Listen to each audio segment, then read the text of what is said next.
وسلم سورہ بنی اسرائیل کی آیت نمبر 48, 49 اور 50 کا ترجمہ و تفسیر پڑھنے سننے کی سعادت حاصل کریں گے۔ اعوذ باللہ من الشیطان الرجیم، بسم اللہ الرحمن الرحیم۔ انظر کیف ضربوا لک الامثال فضلوا فلا یستطیعون سبیلا۔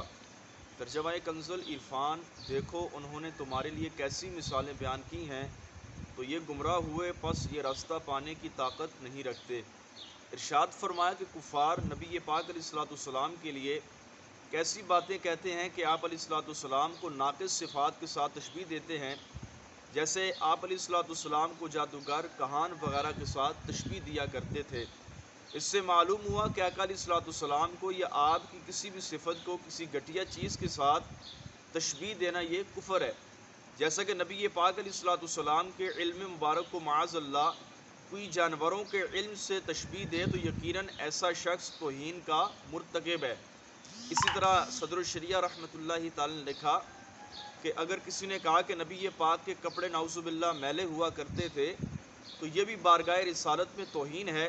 اسی طرح اگر کسی نے یہ کہا کہ نبی پاک کے ناخن نعوذ باللہ بڑے بڑے ہوا کرتے تھے تو یہ بھی بارگاہ مصطفیٰ میں توہین ہے۔ وَقَالُوا أَإِذَا كُنَّا عِظَامًا وَفُرَاطًا أَإِنَّا لَمَبْعُوثُونَ خَلْقًا جَدِيدًا قُلْ كُونُوا حِجَارَةً أَوْ حَدِيدًا أَوْ خَلْقًا مِّمَّا يَكْبُرُ فِي صُدُورِكُمْ فَسَيَقُولُونَ مَن يُعِيدُنَا قُلِ الَّذِي فَطَرَكُمْ أَوَّلَ مَرَّةٍ فَسَيُنْغِضُونَ إِلَيْكَ رُءُوسَهُمْ وَيَقُولُونَ مَتَىٰ قُلْ عَسَىٰ أَن يَكُونَ قَرِيبًا۔ اور انہوں نے کہا کہ جب ہم ہڈیاں اور ریزہ ریزہ ہو جائیں گے تو کیا واقعی ہم نئے سرے سے پیدا کر کے اٹھائے جائیں گے؟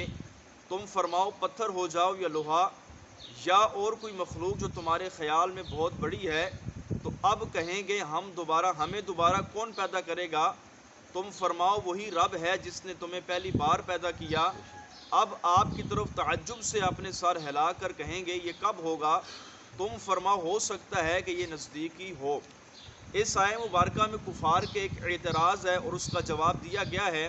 کفار کا یہ شروع سے طریقہ رہا کہ وہ نبی پاک علیہ الصلوۃ والسلام پر اعتراض کیا کرتے تھے کہ جب ہم مر کر ہڈیاں ہو جائیں گے، ریزہ ریزہ ہو جائیں گے، تو کیا واقعی ہم نئے سرے سے دوبارہ پیدا کر کے قیامت کے لیے اٹھائے جائیں گے؟ یہ بات انہوں نے بہت تعجب سے کہی اور مرنے اور خاک میں مل جانے کے بعد زندہ کیے جانے کو انہوں نے بہت بعید سمجھا۔ یعنی کفار یہ گمان کرتے تھے کہ جب ہم مر کر مٹی مٹی ہو جائیں گے تو یہ کیسے ہوگا کہ ہم دوبارہ زندہ ہو گئے؟ اللہ تعالیٰ نے ان کا رد فرمایا اور اپنے محبوب کا ارشاد فرمایا، اے حبیب تم فرماؤ پھر تم پتھر ہو جاؤ یا لوہا یا اس سے کوئی بڑی مخلوق مثلاً آسمان بن جاؤ، تب بھی اللہ تعالیٰ تمہیں زندگی دے سکتا ہے۔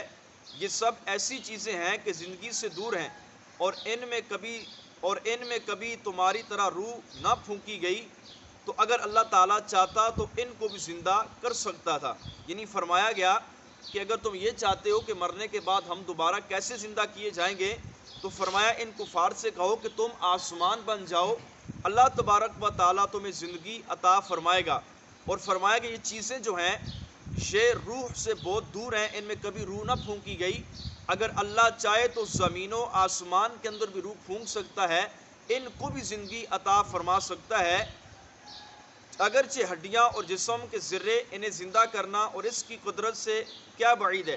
یہ ہڈیاں اور اجسام پہلے زندہ کیے جا چکے تھے، تو فرمایا جس انسان کو اللہ تعالیٰ نے پہلی بار زندگی عطا فرمائی پھر مرنے کے بعد دوبارہ اس کو زندہ کرنا، یہ تو بہت ہی آسان کام ہے۔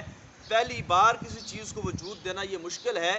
جس رب نے انسان کو ایک پانی کے قطرے سے وجود عطا فرمایا تو وہ اللہ تعالیٰ اس کو مرنے کے بعد دوبارہ زندہ کرنے پر بھی قادر ہے۔ لہٰذا اللہ تبارک و تعالیٰ تمہیں زندہ کرے گا اور پہلی حالت کی طرف تمہیں واپس لوٹائے گا۔ اس کے بعد مزید فرمایا کہ یہ کفار اب کہیں گے ہمیں دوبارہ کون پیدا کرے گا؟ تو اے محبوب تم فرماؤ تمہیں وہی پیدا کرے گا جس نے تمہیں پہلی بار ایک پانی کے قطرے سے پیدا کیا۔ فرمایا یہ سن کر کفار پھر بھی ماننے کی طرف نہیں آتے، بلکہ مذاق کے طور پر تعجب کے ساتھ اپنے سر ہلا کر کہتے ہیں یہ کب ہوگا؟ تو فرمایا محبوب آپ فرما دیں یہ ہو سکتا ہے اور اگر اللہ چاہے تو بہت ہی جلد ہوگا۔ اللہ کریم کی بارگاہ میں دعا ہے اللہ تبارک و تعالی جل وعلا ہم سب کے ایمان کی حفاظت فرمائے، آمین۔ آمین بجاہ النبی الکریم صلی اللہ تعالی علیہ وسلم۔